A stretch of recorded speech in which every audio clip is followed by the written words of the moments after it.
sango ya Congo. Edino, image. Edino, image. Edino, image. Edino, image. Edino, image. Edino, image.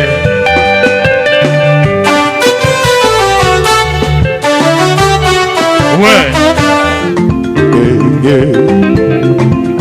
Edino image. Panza sango ya Congo. Sango ya Congo ekenda. Etambola. Mokili mobimba. Bae banini ekoleka na mboko yo Congo. Awe. Kimakinkaka. Kimakinkaka. Mabouidi. Le 9 octobre, Supérette, le quartier organise grande kermesse chez Nisha et Bobo. Vous avez compris, donc dimanche le 9 octobre, tous en gâté. Bisous sur la 5 rue du port, Ville-Châtillon. 91 350, Ville-Châtillon. Ils ont Yinda, Mabouidi Kibeni, Nakikongo, Tagabakongo Bakoti Magamongo. Donc le 9 octobre, tous en gâté. Donc, pour mon événement danger, pour mon groupe Jennifer et en personne, vous allez donc et vous savez le événement et puis il y aura des morts et des blessés. Je vous rappelle pour seka, pour katana, pour kende bakei, pour tirer la batigali. Donc, tout ce bêta c'était le 9 octobre, nous avons été chez Bobo et Nisha. Donc, Boya et Belé étaient Sili. Kilos au tiré à Souka, au bomba qui ont posé, il a été Yakanango le 9. Le 9 wana so ya kilos na hôtel était wana yibango le tonga le 9 aussi là-bas était silimba mako. Donc chez Nisha et Bobo Kimakin kaka ma buidi. Panza sanga Congo. Panzela nga Nisha et Bobo image qui tok musika tena gar. Soko bimika na gar wana kafse na mpanzi wana. Donc yumo ko kama kele na son soko tuni kaka quelque part wana ta mundele otuni na lingala akulakso chez Nisha et Bobo. Donc tout ça est belé pour soutenir bana mboka bana Congo kitoko kimakinkaka mabouidi le 9 octobre Supérette le quartier organise grande kermesse chez Nisha et Bobo. Vous avez compris, donc dimanche le 9 octobre tous en gâté bisous sur la 5 rue du port Ville-Châtillon. 91 350 Ville-Châtillon. Ils ont Yinda, Mabouidi Kibeni, Nakikongo, Tagabakongo Bakoti Magamongo. Donc le 9 octobre, tous en gâté. Donc pour mon événement danger, pour mon groupe Jennifer et en personne, vous allez donc et vous savez le événement et puis il y aura des morts et des blessés. Je vous rappelle pour seka, pour katana, pour kende bakei, pour tirer la batigali. Donc, tout ce bêta c'était le 9 octobre, nous avons été chez Bobo et Nisha. Donc, Boya et Belé étaient Sili. Kilos au tiré à Souka, au bomba qui ont posé, il a été Yakanango le 9.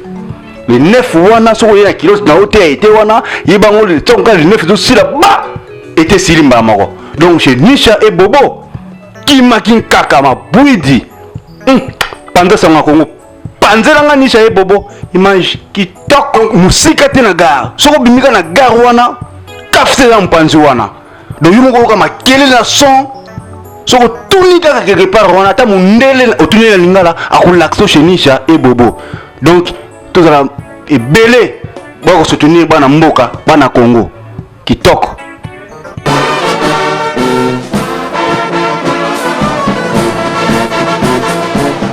Une seule adresse, un seul agence sur Rue Léon, Global Express.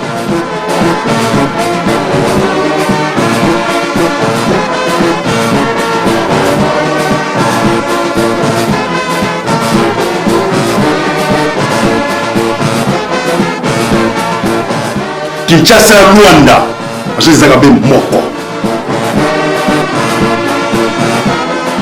Global Express, ils ont aidé la population congolaise, communauté Nabiso, en France, pour la reçu la déronation basée à l'étranger, précisément à Congo, Kinshasa, Angola et Brazzaville.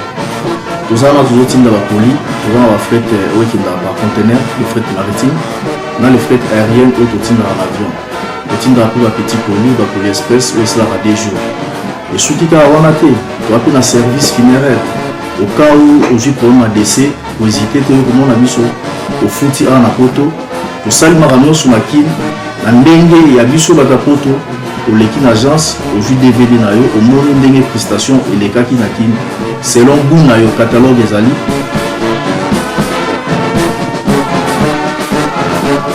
donc fidélité à boye otie lelo ozwi lelo vitesse de diffuser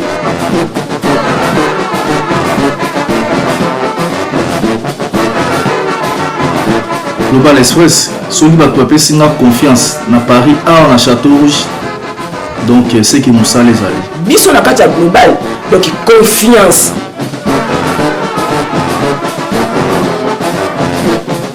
Patrick Malavengi oyo asali biso na Rue Léon nayebi biso yo te mbongo kaka sikoyo yo momu tokoyebisa bato na yo famille na yo soki bazwa na ntongo soki bazwa na midi soki bazwa na pokwa kaka yo.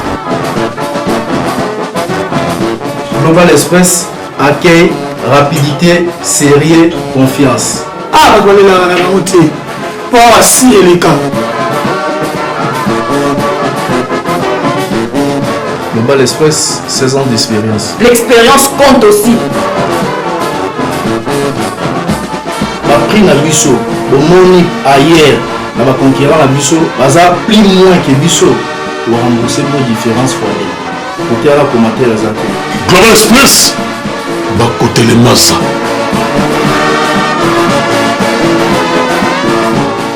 Global Express na Paris posant na métro Château Rouge, Rue Léon, numéro 25.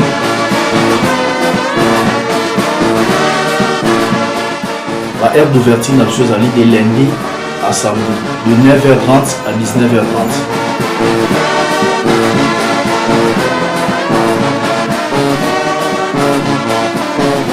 ngolezeza kozonga mbongo akotingela bayekoli na ye akotinda ngo na Global Express bayohane baisaac bayakobo badavid bango to bakozwa na Global Express. Donc soko lingo benga biso obengi biso na numéro fixe na chose à 01 44 92 82 85. Ton na na ndenge na biso ba belge to ba 01 44 92 82 85. Wana eza fixe na biso. To bo contacter biso na numéro na so portable ezali 06 52 56 67 16. Wana eza ba numéro de contact na biso na ba ono so wali ko benga biso.